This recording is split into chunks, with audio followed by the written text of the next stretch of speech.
সোমবার নদী খননের বৈধ নথি ও সেতু নির্মাণের দাবিতে বালি খাদে বিক্ষোভ গ্রামবাসীদের। খানাকুল থানার উদনা গ্রামে নদী খননের বৈধ নথি প্রদর্শন এবং একটি সেতু নির্মাণের দাবিতে বালিখাদ এলাকায় বিক্ষোভ দেখালেন স্থানীয় গ্রামবাসীরা। গ্রামবাসীদের অভিযোগ, দীর্ঘদিন ধরে এলাকায় বালি খাদের কাজ চললেও আজ পর্যন্ত সংশ্লিষ্ট কর্তৃপক্ষ বালি উত্তোলনের সরকারি অনুমোদন বা বৈধ নথি তাদের সামনে উপস্থাপন করতে পারেননি। ফলে কাজের বৈধতা নিয়ে সাধারণ মানুষের মধ্যে প্রশ্ন তৈরি হয়েছে। স্থানীয়দের দাবি, যেভাবে বালি তোলা হচ্ছে তাতে এলাকার রাস্তা ও পরিবেশের ক্ষতি হচ্ছে এবং সাধারণ মানুষের চলাচলেও অসুবিধা সৃষ্টি হচ্ছে। তাই অবিলম্বে বালি উত্তোলনের সরকারি নোটিশ ও প্রয়োজনীয় নথি প্রকাশ করতে হবে। যদিও খাদান কর্তৃপক্ষের দাবি, তারা সমস্ত কিছু নিয়ম মেনেই কাজ করছেন।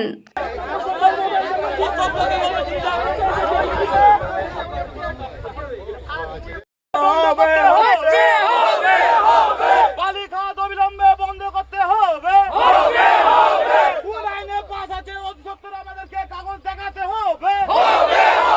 কোন লেভেলের লোক দিয়ে কাজ করছে সেটা আমাদেরকে অভিশপ্ত লোককে দেখাতে হবে। ড্রেজিং এর কাজটা হচ্ছে, জিরো অফ কস্টের কাজটা হচ্ছে, এই জন্য আমি এখানে সুপারভাইজার। দাবি হচ্ছে একটা, আমাকে এনারা বললো যে একটা ব্রিজের দরকার, যে মানুষের পারাপার হ্যানত্যানের হচ্ছে না, আর নদীর যেখানে যেখানে ভেঙে ভেঙে গেছে সেগুলো একটু দেখে বালি ফালি ফেলে দিয়ে, মাটি ফাটি ফেলে দিয়ে একটু সংস্কার করা। কাজের শিডিউল সেই রকম হিসেবে কাজ হচ্ছে, তো অনিয়মে কোনো রকম কাজ আমরা করতে যাই না। আর ইনাদের বিক্ষোভ হচ্ছে একটাই কারণ, এই যে ইনাদের পারাপারের যে প্রবলেমটা, সেটা হচ্ছে সবচেয়ে বড় কষ্টের। জিরো অফ কস্টের কাজ করছি, যাতে আমরা নদী সংস্কার করব, সংস্কার করে আমরা কাজটাকে সম্পূর্ণ করব। সংস্কারে কি নিয়ম, কি সেটা তো অন্য কথা, কিন্তু কি শিডিউল আছে আপনাদের? কতটা পলি উত্তোলন করতে পারবেন? এবার জায়গা বেশে যেগুলো স্যাররা মাপ নিয়ে গেছে, সর্বনিম্ন এবং সর্বশ্রেষ্ঠ কতটা কম এবং কতটা বেশি? সর্বনিম্ন বলতে নাই, একটা লেভেল থাকে পরিপূর্ণ। স্যাররা তাদের মেশিন দিয়ে দেখেছে, দেখে একটা লেভেল করে যায় এবং প্রত্যেক দুদিন একদিন ছাড়া ছাড়াই তারা লেভেল মেশিন নিয়ে আসে, এসে দেখে যায়, ফলো করে। এবং কোনো জায়গায় ধরুন 2 মিটার আছে, কোনো জায়গায় 2.5 মিটার আছে, কোনো জায়গায় অনেক হাইট হলে সেটা একটু আরো 3 মিটারের কাছেও কাটতে হতে পারে। আপনারা যেটা এখন তুলছেন, যেটা পলি উত্তোলন করছেন, সেখানে তো 3 থেকে 4 মিটারের বেশি চলে যাচ্ছে। এবার কোনো জায়গায় যদি 3 মিটার হয়, সেকেন্ডটা হয়তো বেশিরভাগ জায়গায় কিন্তু দেখা যাচ্ছে 4 থেকে 5 ফুটেরও বেশি চলে যাচ্ছে। হ্যাঁ, 4 থেকে 5 মিটারের বেশি চলে যাচ্ছে, কি বলবেন?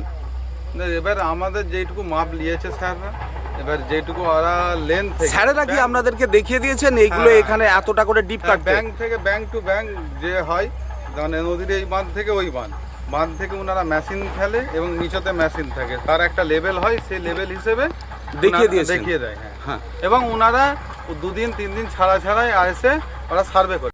কিন্তু এখানে যেটা দেখা যাচ্ছে, এলাকার মানুষ দাবি করছে বেনিয়মে বালি উত্তোলন করা হচ্ছে।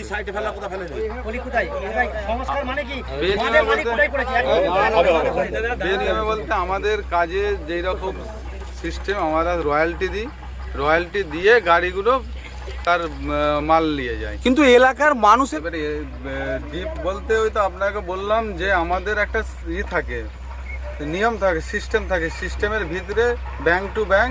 আপনারা সিস্টেমে কাজ করছেন? হ্যাঁ স্যার, সিস্টেমে কাজ হচ্ছে। এবার কাজ তো ফিনিশিং এখন হচ্ছে না, পরিপূর্ণ কাজ তো যতক্ষণ না একটা কাজের জায়গায় যায়, সেখান থেকে তো ফিনিশিং না আসলে বুঝতে পারে। আমাদের স্যাররা সার্ভে করেছে, সার্ভে করে, এবং যদি আপনাদেরও কিছু গ্রামের মানুষের মনে হয় যে এই জায়গাটা ভেঙে গেছে, এটা সেটা লিখিত দিবেন, সেই জায়গাটায় মাল ড্রেসিং করে দিয়ে হবে। বলতে এলাকার মানুষ যেটা বলেছিল যে ওনাদের পাড়াপাড়ের ওই রাস্তার ওখানটায় একটু করে দিতে, ব্রিজ ফ্রিজের মতন করে দিতে।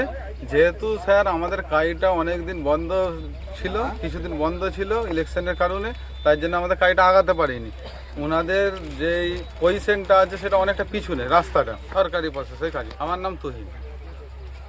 বিক্ষোভ মূলত আমরা উদনা গ্রামের বাসিন্দা। আমাদের উদনা গ্রামের যে ভৌগোলিক অবস্থান, চারধারে আমাদের নদীবেষ্টিত গ্রাম, এক ধারটায় আমাদের বাঁশের একটা সাঁকো আছে, প্রত্যেক বছর বন্যার সময় আমাদের ভেঙে যায়, যাতায়াতের করতে অসুবিধে। এই প্রান্তটা নদীর সেকেন্ড প্রান্তটা আমরা সচরাচর এখান দিয়ে গাড়ি মোটরসাইকেল থেকে আরম্ভ করে রোগ রুগী স্কুল কলেজের ছাত্রছাত্রী থেকে আরম্ভ করে সারা বছর এর উপর দিয়ে আমরা ব্যবহার করি, এখান দিয়ে যাতায়াত করি।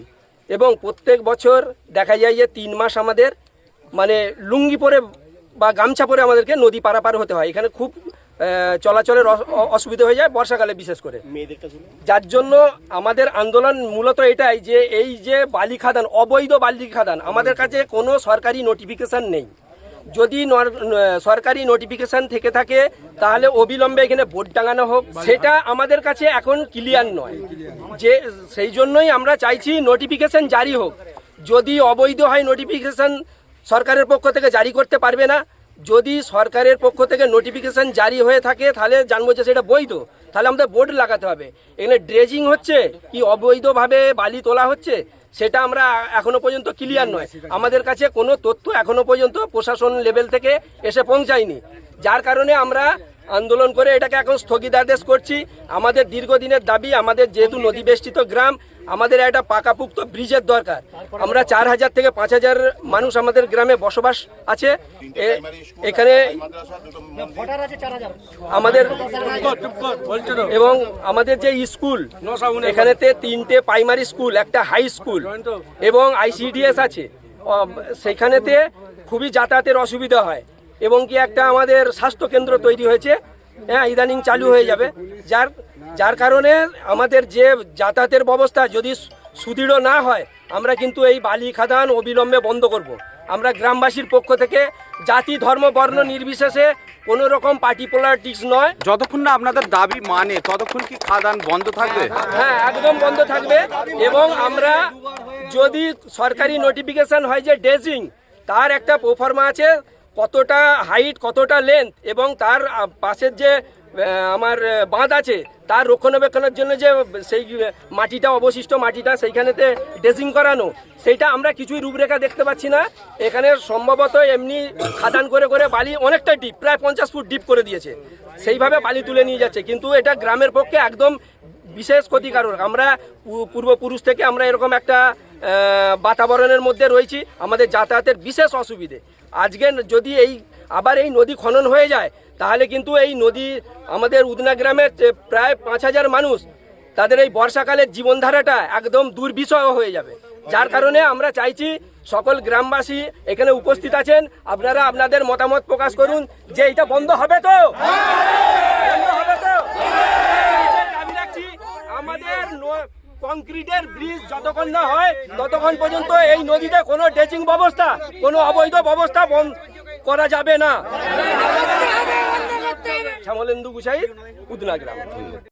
নিউনুর সোফা সেন্টার, এখানে সমস্ত রকম সোফা পাইকারি ও রিটেলে বিক্রয় করা হয়। সমস্ত সোফা নিজস্ব কারখানায় তৈরি করা হয়। প্রোপাইটার হানিফ হোসেন খাঁ ও রুহুল হোসেন খাঁ, বড়ডোঙ্গল হাটতলা সিনেমা হলের সন্নিকটে, হুগলি। যোগাযোগ 7797170093 এবং 9382003105।